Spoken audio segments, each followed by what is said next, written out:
एक बूढ़े भिखारी अनोखी कहानी।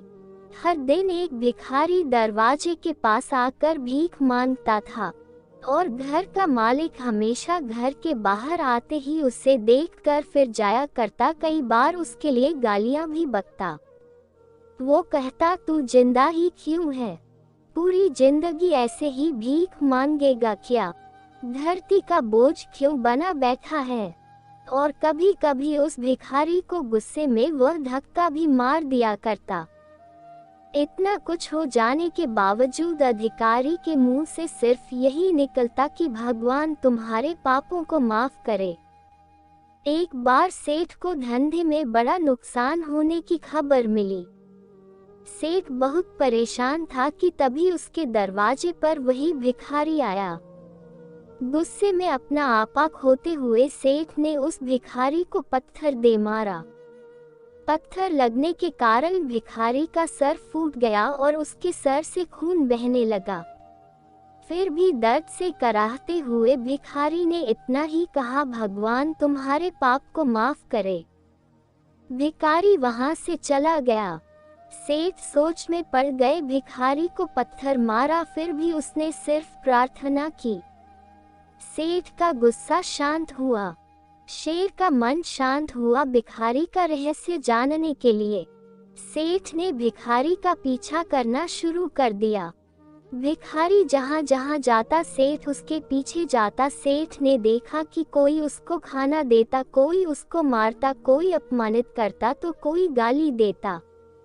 लोग भिखारी के साथ चाहे जैसा व्यवहार करते, लेकिन भिखारी सबके लिए एक ही प्रार्थना करता, भगवान तुम्हारे पाप माफ करें। अब रात होने को आई थी। भिखारी अपने घर जाने के लिए लौटा। वो अपने घर पहुंच गया, लेकिन सेठ अब भी उसका पीछा कर ही रहा था। एक पुरानी टूटी हुई खटिया पर एक बूढ़ी औरत लेटी हुई थी, काफी कमजोर और बीमार लग रही थी। वह भिखारी की पत्नी थी।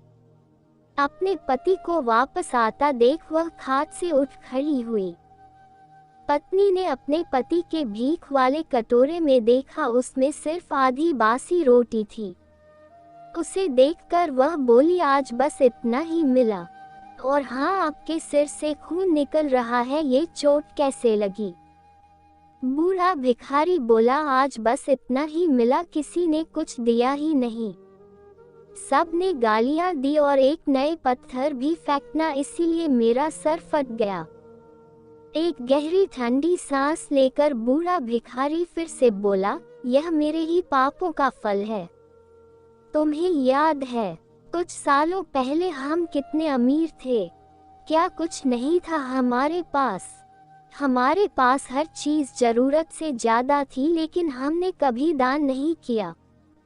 और उससे भी बुरा हमने उस अंधे भिखारी के साथ किया जो हमारे द्वार पर भीख मांगने आया करता था। बूढ़ी पत्नी की आंखों में आंसू आ गए। वह बोली, हाँ, हम उस बेचारे अंधे के साथ बहुत बुरा करते थे। उसका अपमान करते थे। उसे खाने के लिए रोटी की जगह कागज दिया करते।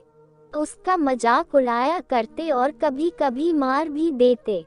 मैंने कभी उसको रास्ता नहीं दिखाए। एक बार मैंने उसके मुंह पर मिट्टी भी फेंकी थी और वह हमेशा दुखी होकर यही कहता कि भगवान तुम्हें तुम्हारे किए की सजा देगा।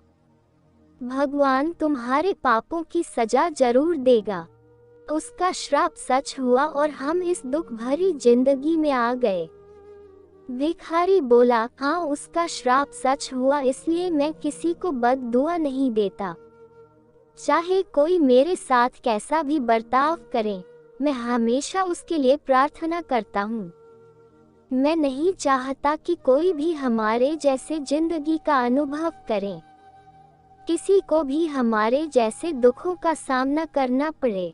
वो नहीं जानते कि वह कितना बड़ा पाप कर रहे हैं, इसलिए अनजाने में हुए पाप की ऐसी सजा किसी को भी मिले, मैं नहीं चाहता। सेठ वहीं पर छुपकर यह सारी बातें सुन रहा था। अब उसे सब कुछ समझ में आ गया था। भिखारी और उसकी पत्नी ने वह आधी रोटी मिलकर बांटकर खाई और भगवान को धन्यवाद बोलकर सो गए। अगले दिन बड़ा भिखारी फिर से भीख मांगने गया। सेठ के घर के पास जाते हैं। सेठ ने पहले से गरम रोटी या उसके लिए निकाल कर रखी थी। उसे देते हुए सेठ विनम्रता से बोला, माफ कर दीजिए बाबा, मुझसे बहुत बड़ी गलती हो गई।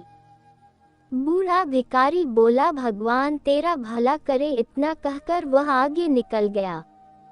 इस कहानी से जो सीख लेने लायक है वह बड़ी ही सिंपल है कि आदमी चाहे किसी के बारे में बुरा कहे या भला करे, लेकिन भगवान सिर्फ कर्म के हिसाब से उसको फल देता है।